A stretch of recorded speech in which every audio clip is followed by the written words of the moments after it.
Amen. Nous sommes debout, nous allons lire la parole du Seigneur. Le thème de mon message, les gens m'ont dit, pasteur, mais c'est pas dans le thème.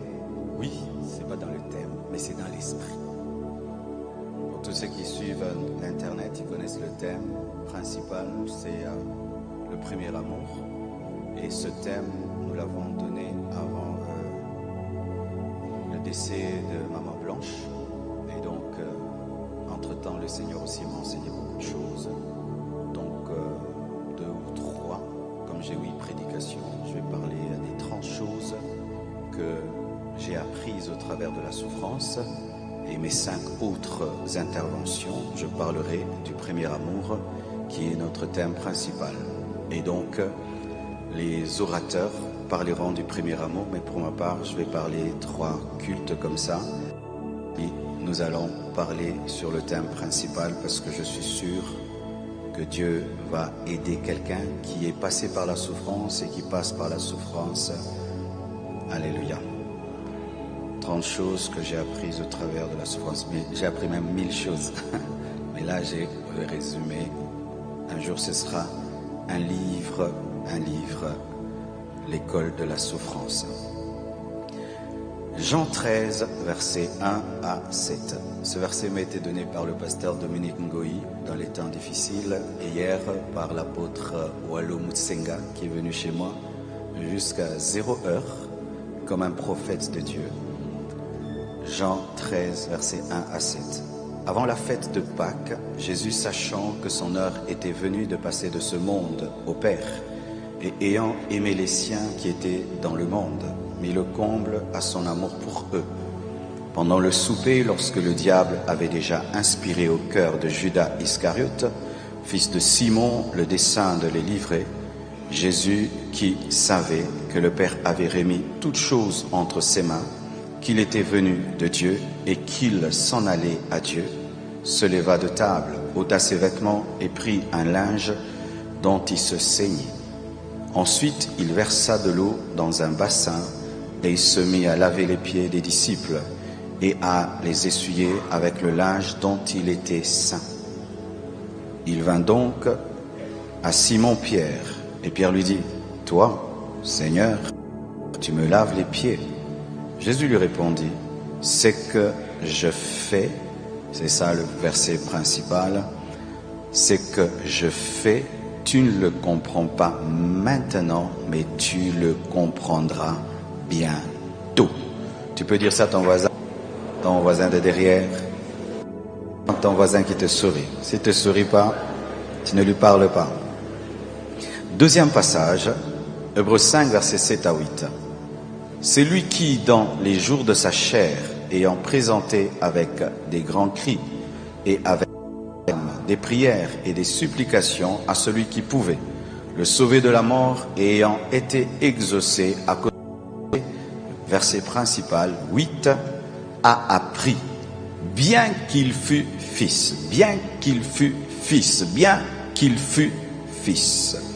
l'obéissance par les choses qu'il a souffertes. Même si tu es fils, tu n'es pas exempté d'apprendre au travers de la souffrance. Prenez place, s'il vous plaît.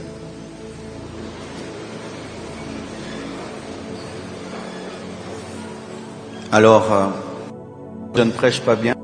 Il y a longtemps que j'ai prêché. Amen. Je suis rouillé un peu là. Ça va venir. Amen. Il y a longtemps que j'ai prêché. Donc, l'habitude, le cardio, tout ça, ça vient avec le temps. Mais ce n'est pas trop une prédication, c'est un épanchement seulement du cœur. Alors, le premier verset que je viens de vous lire, il s'agit de Pierre qui refuse que Jésus-Christ lui lave les pieds. Il trouve que c'est indécent que le Seigneur puisse laver les pieds d'un serviteur. Et c'est logique, c'est très logique. Si là, je veux te laver les pieds, il y a des gens qui vont refuser. Aujourd'hui, nous acceptons le lavage des pieds parce qu'on a lu ce passage. Mais de manière logique, ce n'est pas le supérieur qui lave les pieds de l'inférieur. Alors Pierre refuse.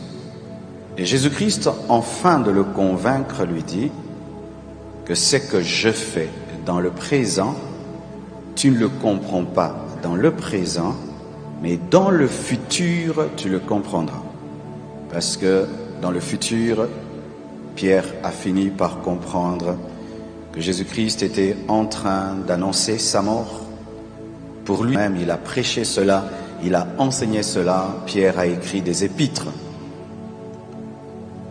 Ce passage nous enseigne ceci, que Dieu n'est pas toujours obligé de répondre dans le présent à nos questions.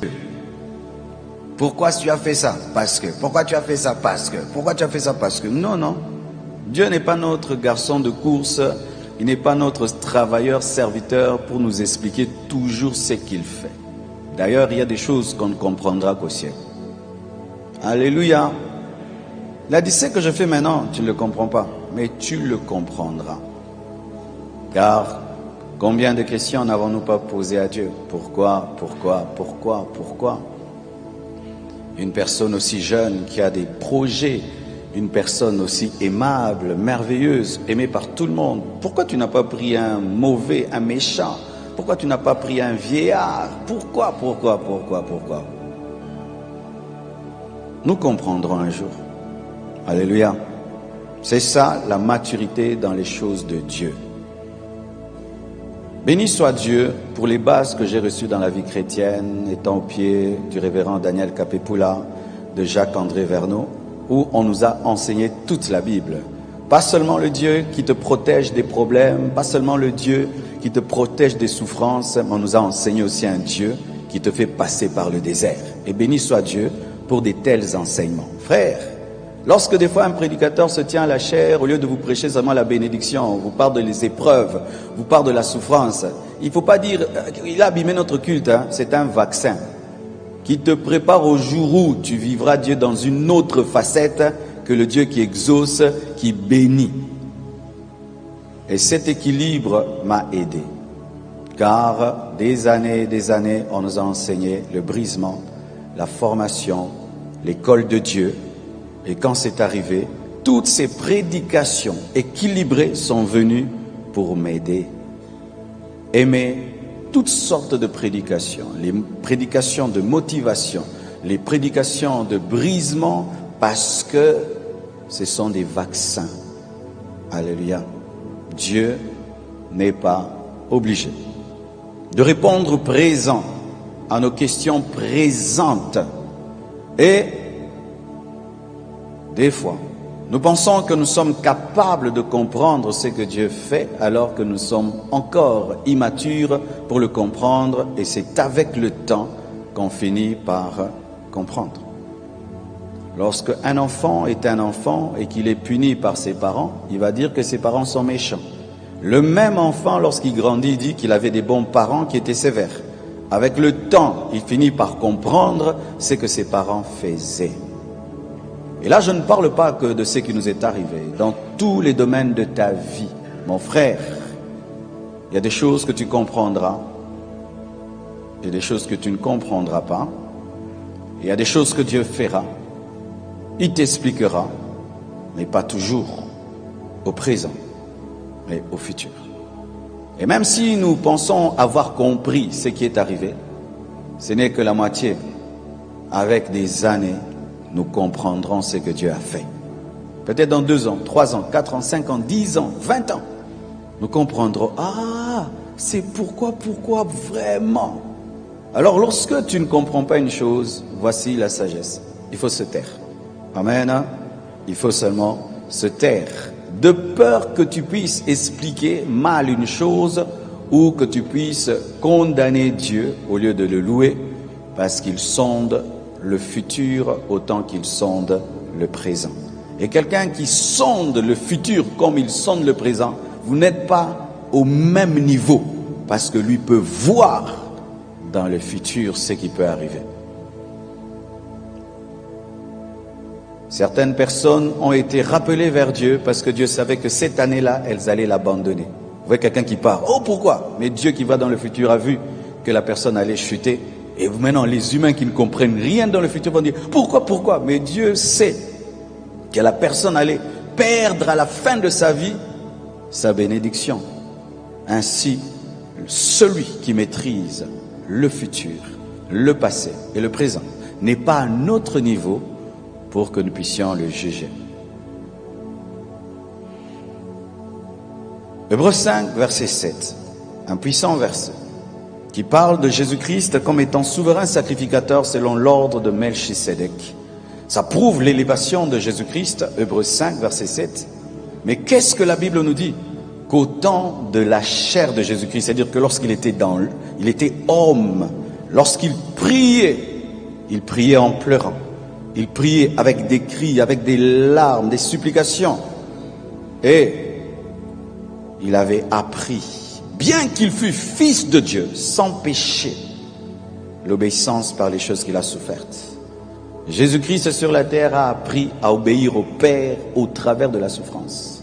Et qui sommes-nous pour ne pas apprendre à obéir à Dieu au travers de la souffrance? Nous nous disons chrétiens que je suis Jésus, Jésus est mon modèle. Amen. Oui, quand il fait des miracles, il est ton modèle. Quand il te bénit, il est ton modèle. Mais il est aussi ton modèle par l'apprentissage de l'obéissance au travers de la souffrance. Tout chrétien, un jour, c'est pas toujours par un décès, de plusieurs manières au travers d'une épreuve, connaîtra la formation au travers de la souffrance. La souffrance est une école de Dieu, par laquelle Jésus-Christ est passé et par laquelle tu passeras aussi d'une manière ou d'une autre. Et je vous dis, ce que nous apprenons par la souffrance reste gravé dans les cœurs. Si tu viens voir mes notes ici, tu vas rire. Ce ne sont que des points. Je n'ai pas eu besoin d'étoffer ma prédication. Pourquoi? Elle est dans mon cœur, elle est dans ma vie. Je n'ai qu'à prendre ici et prêcher. Il y a des temps dans ta vie, Dieu t'enseignera par la bénédiction. Il t'enseignera par l'exaucement. Il t'enseignera par les miracles. Mais un jour, il t'enseignera par la souffrance. Même Jésus l'a vécu. Et tu n'es pas plus que Jésus. Il n'y a pas de disciple qui soit supérieur à son maître. Tellement de versets remplissent la Bible que nous pensons être des versets théoriques, jusqu'à ce que ce verset te rencontre et tu te rendes compte que la Bible est la Bible. 30 choses que j'ai apprises au travers de la souffrance. Premièrement, que tout est vanité. Tout est vanité de vanité. Bien aimé, quand la Bible te dit tout est vanité de vanité, c'est vrai. Je le savais, je le prêchais, mais je l'ai su davantage. Lorsque j'ai vu les maisons qu'elle a laissées, lorsque j'ai vu les vêtements qu'elle a laissés, lorsque j'ai vu les sacs de marque qu'elle a laissés, lorsque j'ai vu les chaussures de marque qu'elle a laissées, lorsque j'ai vu les enfants qu'elle a laissés, le mari qu'elle a laissé, rien de tout cela ne l'a accompagnée dans sa tombe. Rien de tout cela. Elle a porté une robe qu'elle n'a jamais portée de toute sa vie. Tout est vanité. C'est pourquoi l'Église ne doit pas être fondée sur les biens matériels. Nous vous prêchons le succès, nous vous prêchons de devenir grand et tout, c'est bien. Mais toutes ces choses que Dieu vous donnera sur la terre resteront sur la terre. Alors la priorité de votre cœur, ça doit être la croissance de vos âmes et de vos esprits.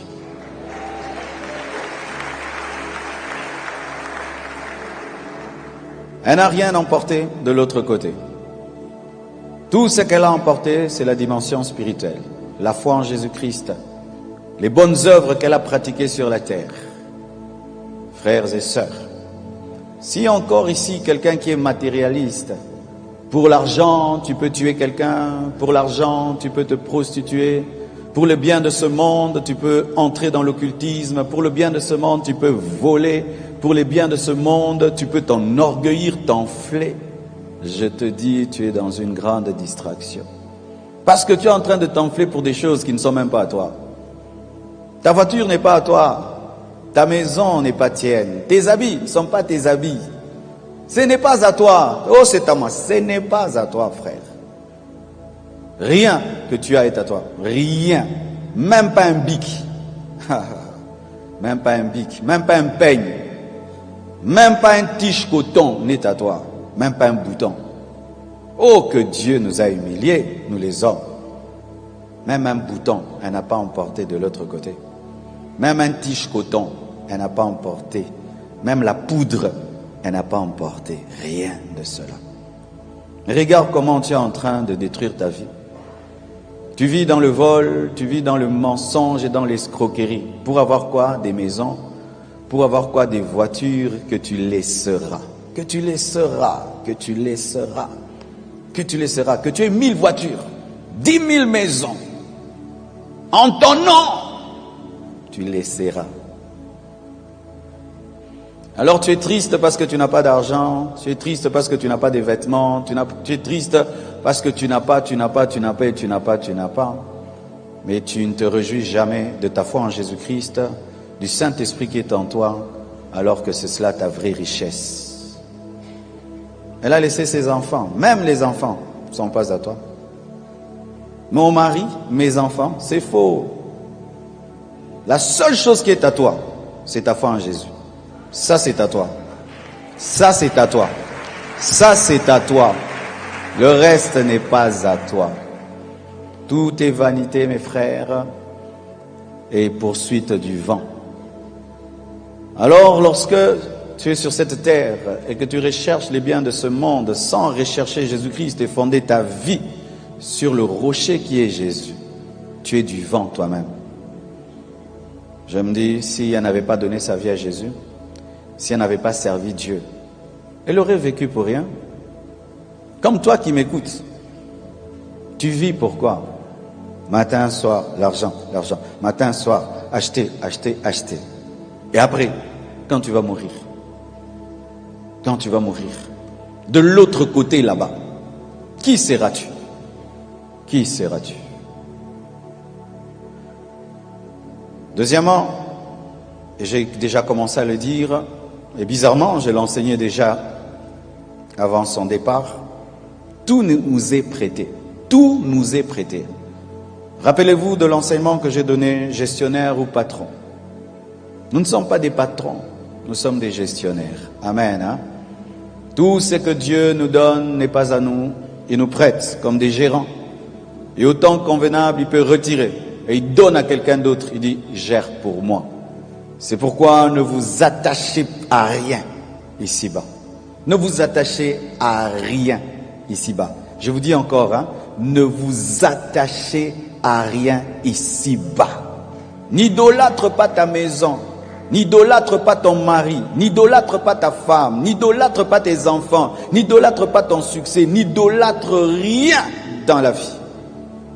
Car ce n'est pas à toi, c'est à Dieu. Et quand Dieu te dit donne, tu donnes. Fais, tu fais. Parce que ce n'est pas ton argent, ce ne sont pas tes maisons, ce n'est pas ta vie, rien n'est à toi. Tout nous est prêté. Prêté. Prêté. Troisièmement, j'ai appris que des fois, lorsque nous prêchons, nous prédicateurs, nous pensons prêcher aux autres, alors que des fois nous prêchons à nous-mêmes. Quand je revois des choses que j'ai dites, je dis mais je pensais que je prêchais à l'église, mais j'étais en train de me prêcher à moi-même. Il est facile de prêcher aux autres la parole de Dieu, mais lorsque cette même parole vient dans ta vie, c'est alors là qu'on saura si toi-même tu crois en ce que tu prêches. C'est facile de fortifier les autres dans les temps de deuil. Frère, ne pleure pas, courage, courage. Ça t'arrive aussi. Applique la parole que tu as prêchée. Bien-aimé frère prédicateur, il y aura un jour tu prêcheras, et un jour ta prédication deviendra ta vie. Il y aura un jour tu diras des choses, la persécution, mais un jour tu iras en prison pour le message que tu prêches. Certains sont capables de dire, Jésus, à cause de Jésus, on peut finir en prison. Mais le jour qu'il va en prison pour l'évangile, il fait que se plaindre, alors que c'est ce qu'il a prêché. Certains sont très étonnés. Comment après si peu de temps, il est debout et il prêche encore? Parce que j'ai toujours cru ce que je prêche. J'ai jamais été un perroquet. Je ne suis pas un prédicateur perroquet qui annonce des choses qu'il ne croit pas. Les prédications que j'ai prêchées m'ont relevé. Les enseignements que j'ai annoncés m'ont relevé. Et ce que j'ai dit, je me le suis dit. Et cela m'a relevé. Et s'il y en a qui voulaient que je pleure longtemps, je ne suis pas ce genre de personne-là. Je suis un guerrier. Je suis un guerrier. Je suis un guerrier. Je suis un guerrier. Si toi, tu n'es pas de cette race-là, pas de problème, continue à pleurer. Mais moi, je suis un guerrier. Je l'ai toujours été. Le temps que tu passes à pleurer, tu ne verras pas les flèches du diable. Il faut essuyer les larmes pour bien voir. Il faut essuyer les larmes pour bien voir. Et ne pensez surtout pas qu'aimer une personne, c'est vivre dans la tristesse. C'est ça la mentalité des Congolais et des chrétiens. Quand tu aimes quelqu'un, tu vis dans la tristesse. Quand tu aimes quelqu'un, tu dois vivre pour les enfants que cette personne t'a laissés. Tu dois continuer à te battre pour les enfants qu'il t'a laissés. Car je vois des veufs et des veuves. Depuis que le mari est parti, la femme est partie, il est comme ça, il est comme ça. Il n'y a plus de joie dans la maison, les enfants sont plus dans la joie, les enfants sont traumatisés. Et ils disent, c'est parce que j'ai tellement aimé mon mari, tellement aimé ma femme. Mais les enfants alors, ils ont besoin d'un deuil éternel. Les enfants, ils ont besoin de voir maman partir et papa pleurant tous les jours. C'est ça aimer sa femme. Il y a plusieurs manières d'aimer quelqu'un. Moi, je l'aime en décidant de vivre et à continuer la course et faire mieux que ce que j'avais fait auparavant. Alléluia. Chacun a sa manière de faire son deuil. Alléluia. Parce que nous ne sommes pas identiques. Chacun sa personnalité, sa formation et sa révélation de Dieu. Les gens n'ont pas compris lorsque David, son enfant, était malade, a jeûné, il s'est mis dans le cendre. Quand l'enfant meurt, il se lève, il se met de l'huile. Il se met de l'huile. Il met le parfum. On dit, mais comment tu fais ça? Quand l'enfant était malade, tu pleurais et tu jeûnais et tu avais le sang, la cendre. Maintenant que l'enfant meurt, tu te lèves. Il dit, mais parce que j'ai compris que je ne ferai rien pour le ramener. J'ai jeûné parce que je pouvais ramener l'enfant. Maintenant que je ne peux plus rien faire, je dois continuer. C'est un verset biblique. Tu penses que si tu t'attristes toute ta vie, ça va ramener la personne? Ça va te donner une maladie de cœur. Ça va te donner une maladie d'estomac. Et puis vous allez mourir à deux. Et les enfants seront orphelins de père et de mère. Ainsi j'aimerais parler à tous les veufs, à toutes les veuves qui ne font que pleurer. Ça fait des années. Tu as assez pleuré comme ça. Et tu n'as pas prouvé au monde que tu as aimé ton mari ou ta femme. Seul Dieu sait. C'est ça ces choses-là, de vivre devant les gens pour prouver qu'on a aimé. L'amour c'est à l'intérieur. 3 ans de pleurs, 4 ans de pleurs, au point où tu as vieilli et tu penses que c'est ça la volonté de Dieu. Surtout pour nous les chrétiens, on nous dit quoi? De ne pas pleurer comme ceux qui n'ont pas d'espérance. Nous avons l'espérance que nous nous retrouverons au ciel et que les morts en Christ ne sont pas morts et que la mort du juste a un grand prix aux yeux de Dieu. Il faut s'appliquer la Bible, pas la pensée de l'homme. Amen. Sécher ses larmes, ce n'est pas cesser d'aimer. C'est décider de continuer à vivre pour la gloire de Dieu. Quatrièmement, j'ai appris que ça ne sert à rien lorsque un malheur nous arrive de demeurer dans les pourquoi. Pourquoi mon père est mort? Pourquoi ma mère est morte? Pourquoi on m'a fait ça? Pourquoi on m'a fait ça? Pourquoi on m'a fait ça? Mais il ne faut plus se poser cette question, qu'est-ce que Dieu veut m'enseigner? Il ne faut plus se poser la question, comment je peux vivre avec ça? Lorsqu'un verre est cassé, il est cassé. Et si tu te poses la question, pourquoi il s'est cassé? Pourquoi il s'est cassé? Eh bien, ce sera toujours un verre cassé. Mais tu peux te poser la question, qu'est-ce que je vais faire de ce verre cassé? Je peux en faire une bouteille, je peux mettre à la poubelle, je peux réutiliser pour une œuvre d'art. Pourquoi?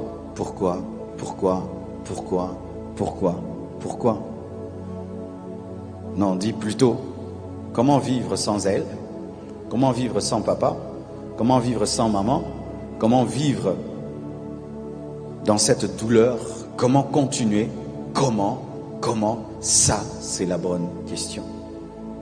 Il y a des questions qui sont inutiles, qui ne font pas avancer. Au contraire, qui creusent la plaie, et qui mettent ta vie en pause. J'ai appris, cinquièmement, que là où se trouve le cadavre se rassemblent les aigles.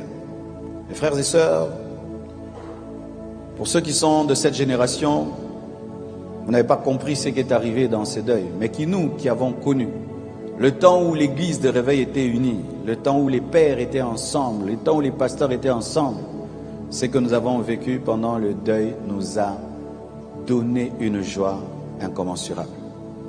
Nous avons vu des gens qui ne pouvaient pas se tenir la main. Nous avons vu des gens qui ne se parlaient plus se parler. Nous avons vu des gens se réconcilier. Nous avons vu des gens se pardonner. Des choses que même dans 10 ans, nous n'aurons même pas imaginées. Et même s'il y avait des intermédiaires qui allaient parler à l'un à l'autre, jamais cela ne serait arrivé. Mais là où se trouve le cadavre, les aigles se sont rassemblés, les aigles se sont pardonnés, les aigles ont décidé de voler ensemble. Ainsi, j'ai compris que Dieu se sert de tout pour atteindre ses buts. Dieu, il est tellement intelligent, mes frères. C'est le stratège des stratèges, le stratège des stratèges. Alors qu'on a mis Jésus-Christ à la croix, le diable pensait qu'il avait vaincu Jésus-Christ. C'est alors qu'il était en train de dépouiller les autorités et les dominations. Et bien aimé, cet événement a réuni le corps du Christ et nous sommes prêts pour vivre un puissant réveil. Dieu est capable de changer le mal en bien, les ténèbres en lumière. Il est capable d'utiliser même ce qui est inutilisable pour sa gloire. Si on avait fait même des retraites et des jeûnes, des conférences sur l'unité et le pardon, ça n'allait jamais faire cela.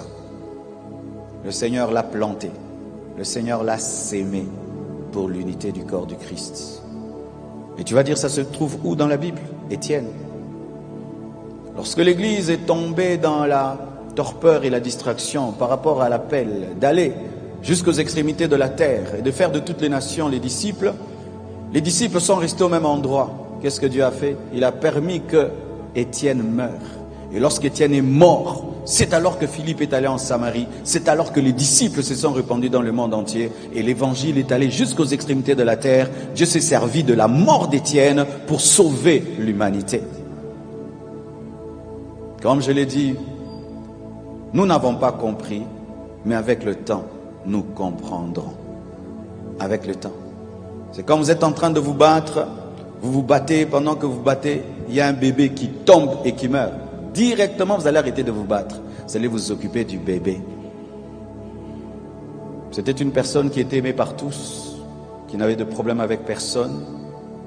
Et lorsqu'elle est partie, tout le monde a pris son arme à déposer pour aller voir. Et là, Dieu a touché les cœurs pour ramener les cœurs. Stratégie divine. Qu'est-ce que j'ai appris? Que la vie est une course de relais des fois.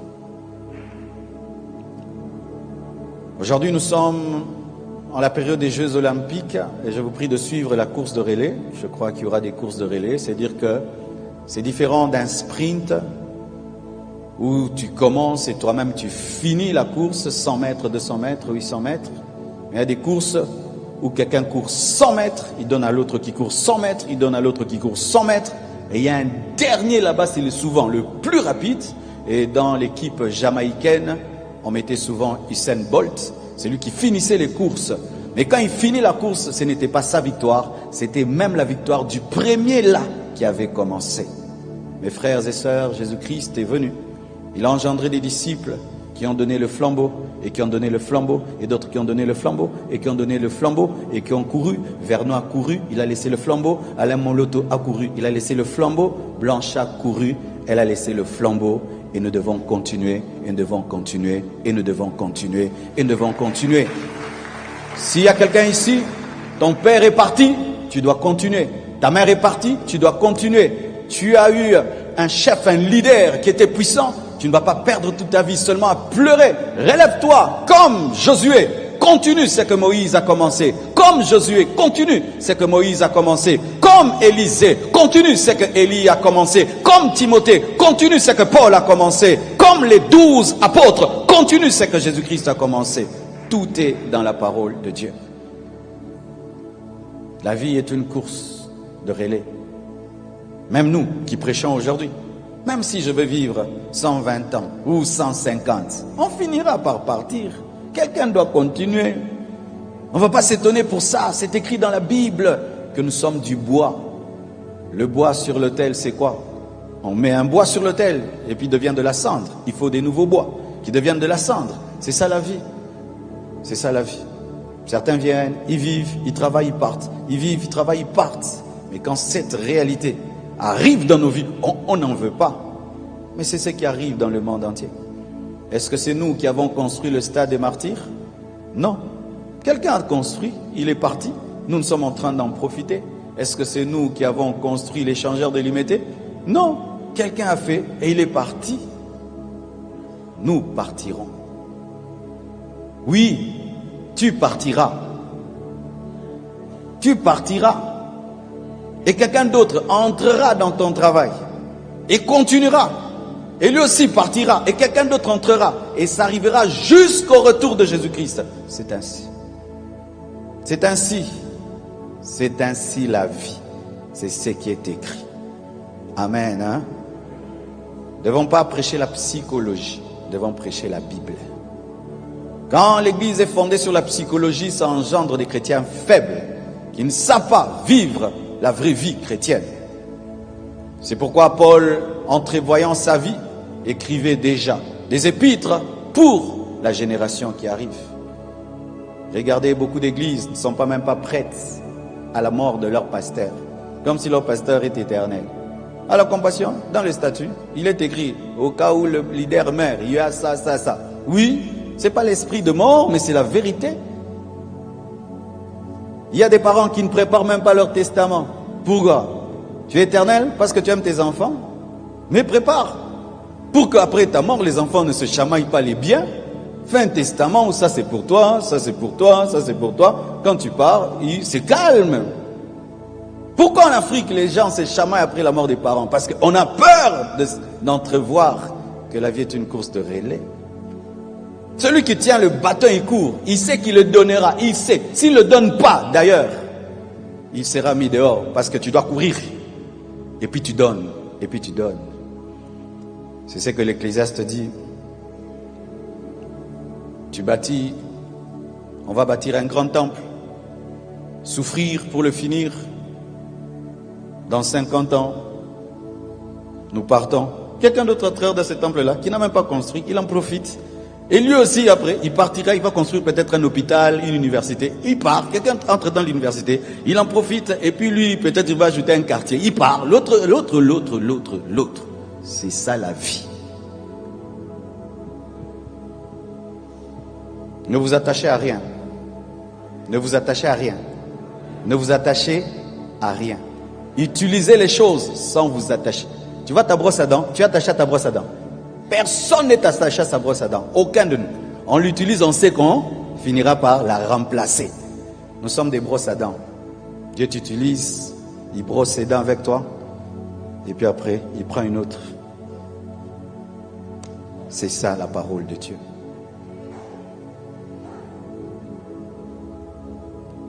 Qu'est-ce que j'ai encore appris? Que Dieu a toujours raison. Même si on ne comprend pas ce qu'il fait.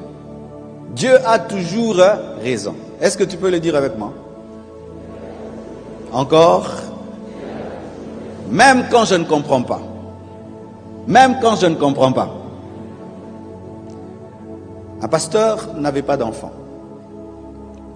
Il a dit à Dieu, comment Seigneur, moi je prie pour les autres, je n'ai pas d'enfant.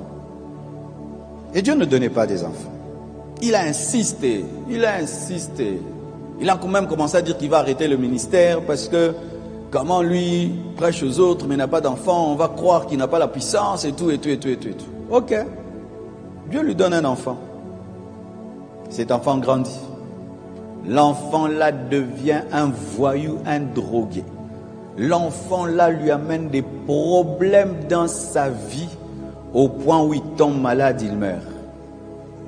En soi, Dieu savait qu'il avait la grâce de le servir, mais sans enfant. Quand il a forcé la main de Dieu, Dieu lui a donné ce qu'il a tué.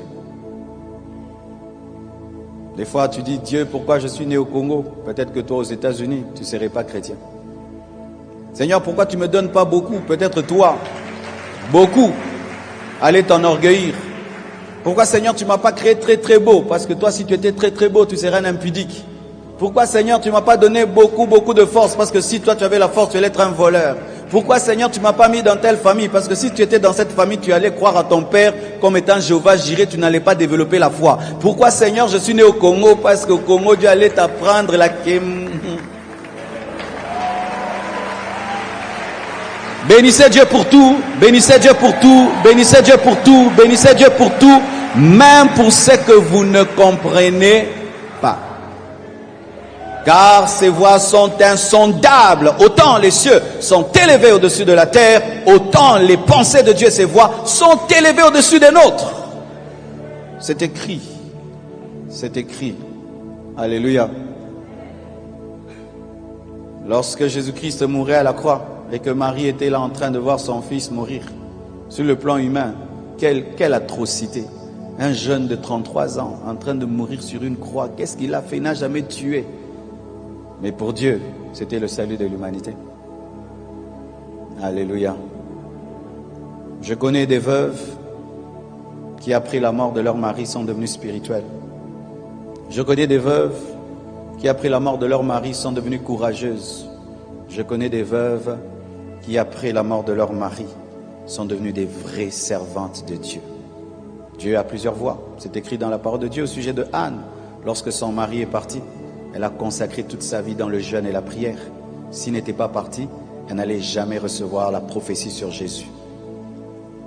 Toute chose concourt au bien de ceux qui aiment Dieu, même les mauvaises choses, même les choses douloureuses, pénibles, toute chose concourt au bien de ceux qui aiment Dieu.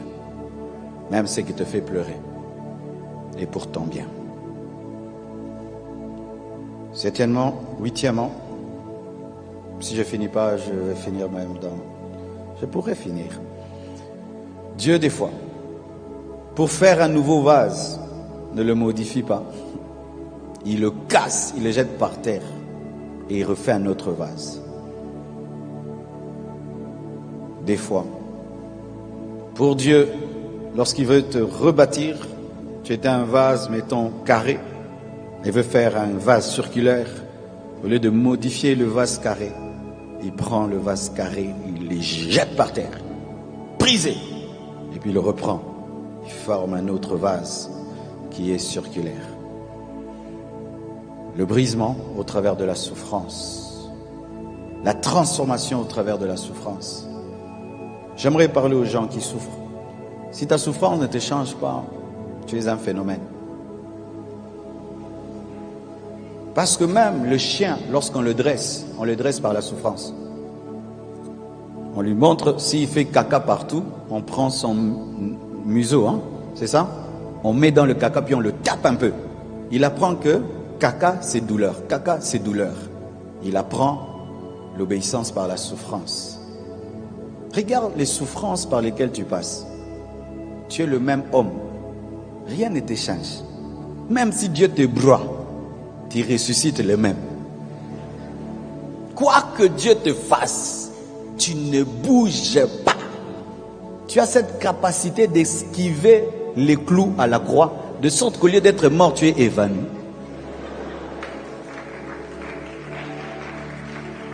Tu esquives tout. Dieu veut te rendre humble. Tout. Dieu veut t'adoucir. Tout. Dieu veut que tu pardonnes. Tout. Bon, mon est encore. Toi, rien ne te change.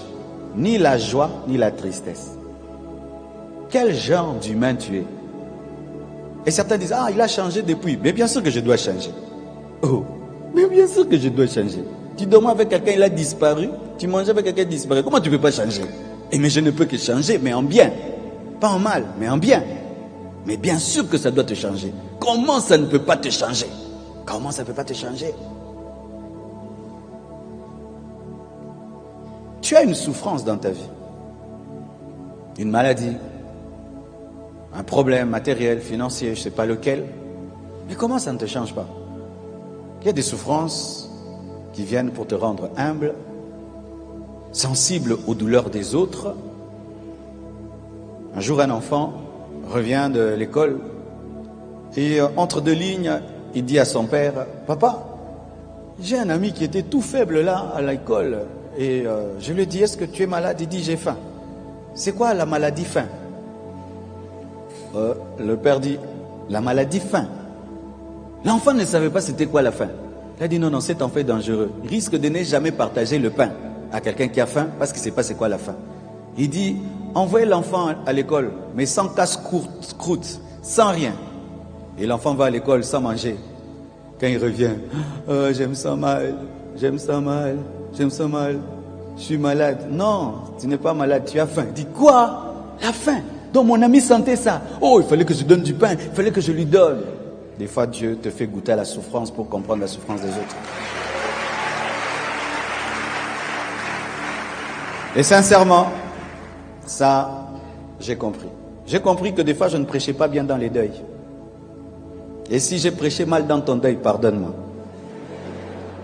Ah oui. Je venais des fois, marteau, pécheur. J'oublie la veuve et l'orphelin. Tu fais du deuil des autres une croisade d'évangélisation. Vous savez ce qui m'édifiait pendant ce deuil? C'est quand les gens prêchaient l'évangile et disaient, nous mourrons en Christ, nous ressusciterons, allez au paradis, sanctifions-nous. Quand quelqu'un prêchait vraiment l'évangile avec amour, sainteté, pureté dans sa totalité. Désormais, quand je prêcherai à ton deuil, waouh, quelle prédication! Aussi, vous savez, lorsque nous sommes nous allons au deuil, les gens qui sont autour du cercueil là, nous passons seulement, on regarde les cercueils. Non, arrêtez-vous, serrez-les dans les bras, dites quelque chose. Vous ne pouvez savoir ce que vous faites. Quand tu vas dans un deuil, prie pour la personne, parce qu'elle traverse des temps, elle ne sait même pas prier. Elle se nourrit des prières des autres. Et j'ai compris pourquoi certains, mais ce n'est pas que je te donne la permission de le faire aujourd'hui, parce qu'après ça, je pars. Mais avant, je ne comprenais pas des fois les fidèles. Jusqu'à 22h, il m'attend que je prie pour lui. Je dis, j'ai déjà enseigné, j'ai déjà prié. Pourquoi il attend que je prie pour lui? J'ai compris que Nzoka, j'ai appris que Nzoka, quand vous vous agenouillez là, on prie pour vous, vous sentez bien, hein? Ça, vous me dites jamais que vous sentez bien comme ça.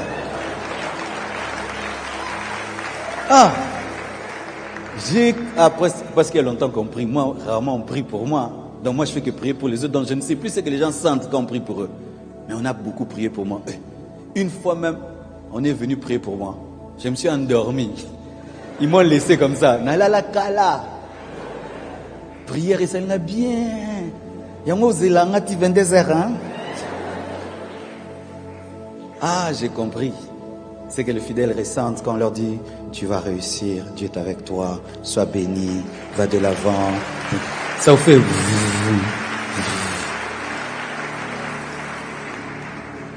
Maintenant, je prierai bien pour toi. Mais toi, malgré ta souffrance, tu es le même. Rabbi ne change pas. Rien ne t'adoucit, rien ne te rend sensible, rien. Malgré toutes les épreuves par lesquelles tu es passé dans ta vie, parce que d'autres c'est pire que moi que vous avez connu, vous avez perdu un frère, une sœur, plein de gens, mais vous êtes les mêmes. Comment? Le bistouri de Dieu ne t'a pas taillé. Parce que tu as passé trop de temps à pleurer au lieu de lire le cahier de Dieu pour comprendre ses leçons. Quand Dieu te fait passer par la souffrance, ouvre tes yeux, tes oreilles, apprends. Relève-toi, change, deviens un autre homme, un meilleur homme, une meilleure version de toi-même. Acclamons le Seigneur.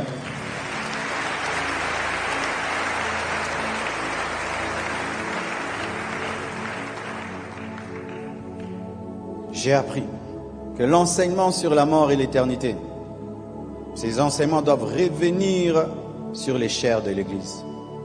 Je me suis rendu compte que les chrétiens disent qu'ils sont chrétiens, mais beaucoup ne sont pas fondés sur la doctrine de la mort et de l'éternité. Ils chantent à l'église, ils dansent. Mais la doctrine sur la mort, la résurrection et l'éternité n'est pas saisie. Pourquoi? Parce que la plupart, vous ne venez à l'église que dimanche. Vous ne venez pas aux études bibliques. Les églises sont remplies de gens qui prient beaucoup et qui vont dimanche, mais qui ne viennent pas aux études bibliques. Et comme la connaissance exacte de la doctrine n'est pas sur la mort, sur la résurrection et l'éternité, nous nous comportons face à la mort comme des païens, comme des Congolais, comme des Africains. Comment un homme comme Paul pouvait dire qu'il préférait mourir que vivre? S'il devait choisir entre la mort et la vie, il préférait mourir. Mais s'il voulait vivre, c'était même pas pour lui, c'était pour les disciples. Comment quelqu'un peut atteindre ce niveau-là? C'est la connaissance de la parole. J'aimerais vous demander, mes frères, d'aller approfondir votre connaissance biblique sur la mort, la résurrection et l'éternité. Pourquoi je dis cela? Parce que la Bible ne nous dit pas qu'un chrétien meurt. La Bible nous dit qu'un chrétien va se reposer. La Bible nous dit qu'un chrétien rentre à la maison du Père. La Bible nous dit qu'un chrétien attend la résurrection de son corps. La Bible nous dit qu'un chrétien, quand il part, il va dans un lieu merveilleux où même si vous priez, vous dites de revenir, il va dire « je ne veux pas ». C'est ça la vérité. Quand tu comprends cette vérité, supposons que tu es là, ton frère est allé aux États-Unis et il ne t'appelle plus, mais tu sais qu'il est dans le pays le plus développé au monde. Tu vas passer ton temps à pleurer tout le temps. Le fait seulement de savoir qu'il est aux États-Unis va te donner la paix. Et le fait de savoir que les gens qui sont morts en Christ sont dans un lieu qui dépasse les États-Unis, pourquoi ça ne donne pas la paix? Parce qu'on n'y croit pas. On n'y croit pas. Le jour que j'ai appelé devant ici les orphelins et les orphelines, waouh, qu'il y en a beaucoup dans cette église. C'était rempli. Et quand j'ai commencé à prier pour eux, ils ont commencé à pleurer. Alors que certains, ça fait 5 ans, 6 ans. Certains, c'est vrai, quand on aimait quelqu'un, on pleure. Mais il ne faut pas que ce soit des pleurs d'incrédulité. Il ne faut pas que ce soit des pleurs des païens. Des pleurs de quelqu'un qui pense avoir perdu. Quelqu'un qui est toujours.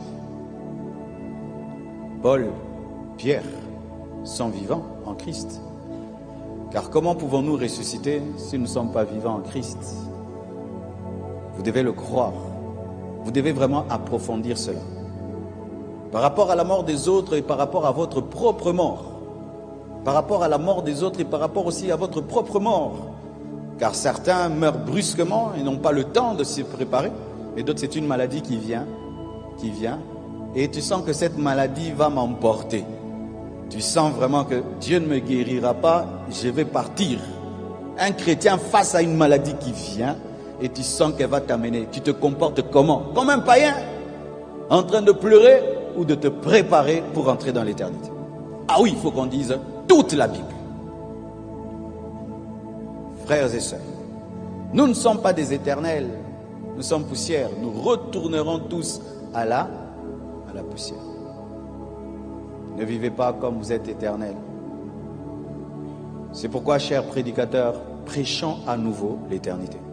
Prêchons à nouveau les basiques de la Bible sur la mort, la résurrection et l'éternité. Car nous avons des chrétiens qui, face à la mort, se comportent comme des païens. On l'a mangé, on l'a mangé, on l'a mangé, on l'a mangé. Depuis quand le diable peut manger un chrétien? Depuis quand le diable peut manger un chrétien? Un chrétien est un comestible, inlocamable. Comment des chrétiens, même des serviteurs de Dieu peuvent dire qu'on a mangé un chrétien, une servante de Dieu? Vraiment. Si ton mari est occultiste, toi tu es servante de Dieu, ton mari occultiste ne peut pas te manger. Et si l'ose te manger, c'est lui qui sera frappé par Dieu. C'est ça la parole de Dieu. La Bible nous dit que l'arche était dans la maison de Dagon, mais Dagon n'a rien fait à l'arche. La Bible nous dit que celui qui est en nous est plus fort que celui qui est dans le monde. La Bible nous dit que personne ne peut maudire celui que Dieu a béni. La Bible nous dit que toute âme forgée contre nous sera nulle et sans effet. C'est ça la parole de Dieu. On ne peut pas bouffer un chrétien. On ne peut pas bouffer un chrétien. On ne peut pas bouffer un chrétien. Des chrétiens qui cherchent toujours, on a bouffé qui? Alors que la Bible nous a déjà bouffé. Tu es poussière, tu retourneras là. Poussière, bouffée déjà avant. Si vous croyez de telles choses, alors en quoi vous êtes chrétien? Qu'un occultiste peut te sacrifier. On a sacrifié un chrétien. On a déjà sacrifié Jésus. Comment on peut te sacrifier? Le sacrifice de Jésus suffit. Ne croyez pas en ces bêtises, ces sottises. N'y croyez pas. Si tu crois, ça va t'arriver. Mais moi, je crois que même si le monde entier devient sorcier, personne ne me mangera. Parce que Jésus-Christ qui est en moi est fort et est puissant. Ne croyez pas de telles choses. Il y a même des païens qu'on n'arrive pas à manger. Vrai ou faux? Je connais des païens à Nogo. Mais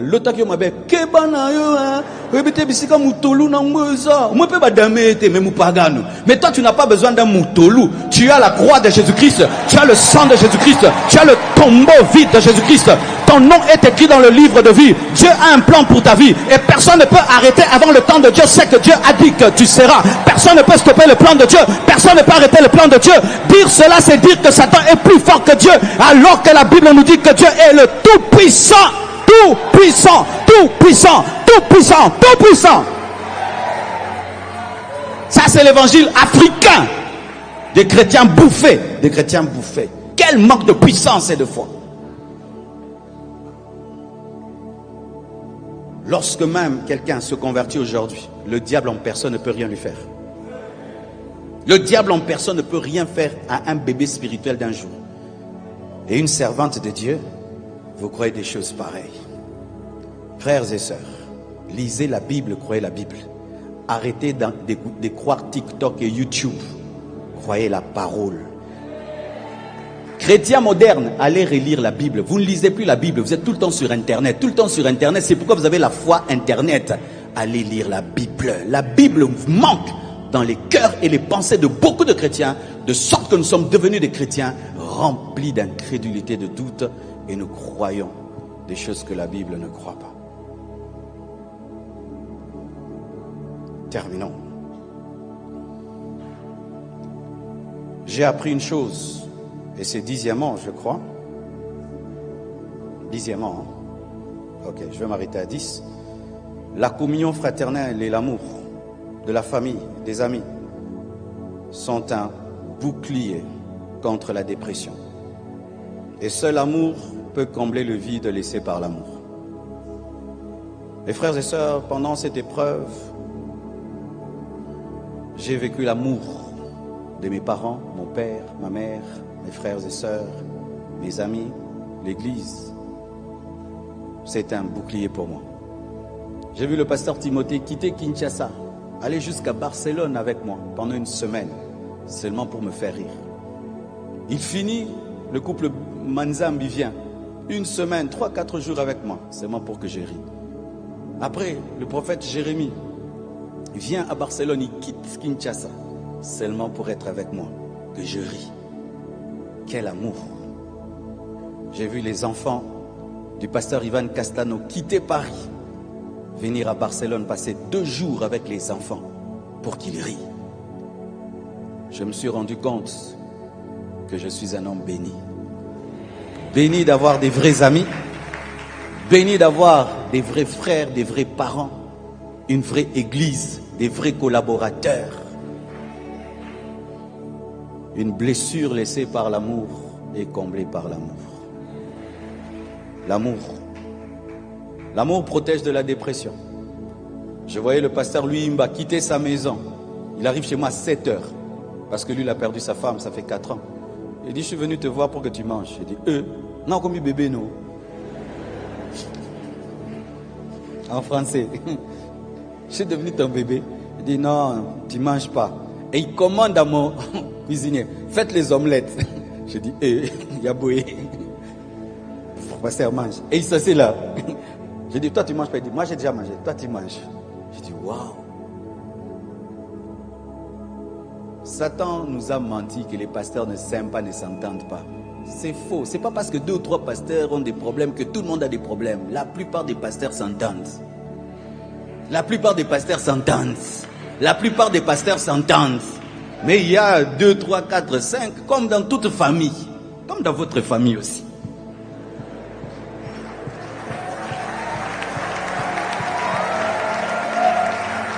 Comme dans votre famille, il y a toujours un là. Mais est-ce que ça fait que toute votre famille, vous ne vous entendez pas? Mais souvent, ceux qui ne s'entendent pas, ça crie plus que ceux qui s'entendent. L'amour. Aimez les gens. Et laissez-vous aimer. Donnez de l'amour et laissez les gens vous donner de l'amour dans les moments difficiles. Vous en sortirez très vite. Et je peux témoigner que ce qui m'a guéri le plus vite que possible, c'est l'amour. L'amour.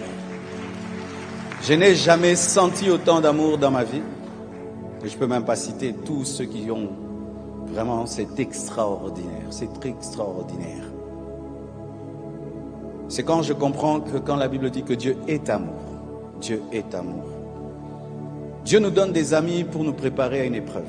Dieu nous donne une famille pour nous préparer à une épreuve. Vous qui avez jeté vos amis, vous qui avez jeté les membres de vos familles, vous avez commis une grave erreur. C'est pourquoi la compassion, nous prêchons la famille. Ta famille. Où est ta famille? Où est ton père? Où est ta mère? Où sont tes frères et sœurs? Baksa Bango.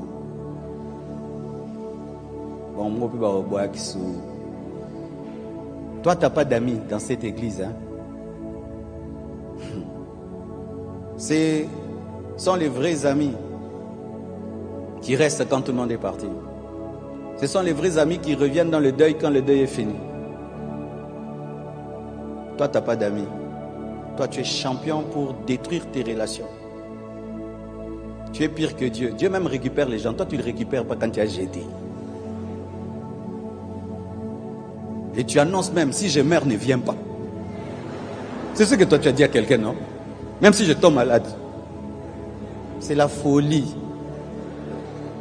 L'homme est un animal social qui est fait à vie, qui est fait pour vivre avec des amis, avec des frères, avec des sœurs. Ça fait un temps, Dieu m'avait enseigné cela, apprendre à bâtir des vraies relations.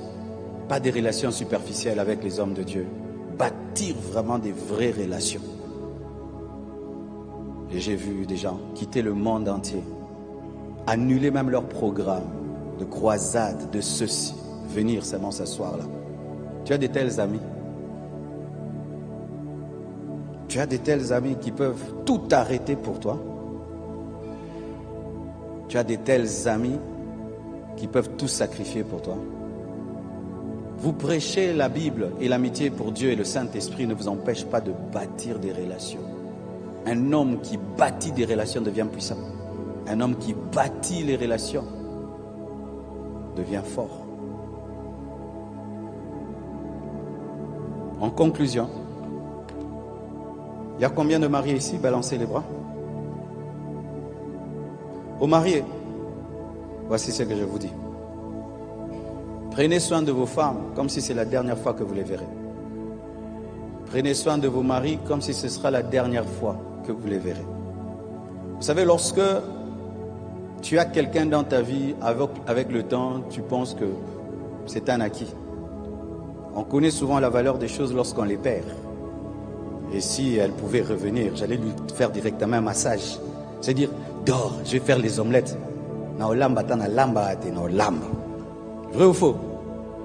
Je ne sais pas préparer, je vais faire que du thé. Mais je vais faire les omelettes ce jour-là pour qu'elle mange. Mais Dieu t'a fait grâce, tu as ta femme là. Fais des omelettes à ta femme. Masse les pieds de ton mari. Prenez soin de vos femmes. Prenez soin de vos maris. Prenez soin de vos parents. Certains, c'est quand ton père va mourir que tu vas manifester tout l'amour. C'est quand ta mère mourra que tu te rendras compte que tu n'as jamais rien fait pour elle. Tu as la grâce d'avoir un père vivant, prends-en soin. Une mère vivante, prends-en soin. Un mari vivant, prends-en soin. Une femme vivante, prends-en soin. Des enfants vivants, prends-en soin. C'est lorsqu'on perd quelque chose qu'on se rend compte que, waouh, mais j'étais riche. C'est vrai, je savais qu'elle était extraordinaire. Mais j'ai compris qu'il était plus que ce que je pensais. Que j'habitais avec une reine. J'habitais avec un ange sans elle. Quelle gloire j'ai vue. Alors qu'elle n'a jamais prêché, jamais enseigné, jamais sur Internet. Heureusement que je l'ai aimé de tout mon cœur, je l'ai honoré, respecté. Mais si je lui avais fait du mal, quelle honte j'allais avoir. Mais toi, tu as ta femme, tu as ton mari. 2 jours, vous ne parlez pas. S'il meurt, vous ne parlez pas. Tu vois comme tu voudras vraiment lui dire et puis Koufa après.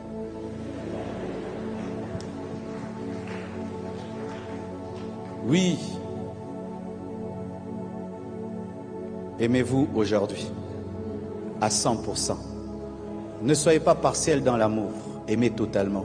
Quand tu aimes quelqu'un, aime-le. Aime-le vraiment. Comme si tu n'as que ce jour pour l'aimer. Et vous aurez une vie remplie d'amour. Que Dieu vous bénisse abondamment.